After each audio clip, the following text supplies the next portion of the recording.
Señor Miguel, tenemos una consulta de Oscar Jesús. Para que no se escuche el ruido del motor fuerte, ¿hay cómo aislar ese sonido? Claro que sí. Hay muchas formas de aislar los ruidos molestos del motor hacia la cabina, como es la parte principal en donde va la pared de contrafuego, como le llaman. Ese está entre lo que divide la parte del motor con la cabina. En donde está el pedal o donde pasa el aire acondicionado, ahí es donde debemos darle mucha importancia del sellado total que se debe hacer en esa parte.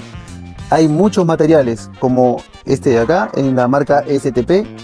Esto se pone en esta forma, se sella en la parte de atrás de donde van los pedales, o también en este modelo de STP, que es a prueba de calor, a prueba de fuego. Este es mucho más y te vas a olvidar del ruido molesto que va del motor hacia la cabina. Saludos.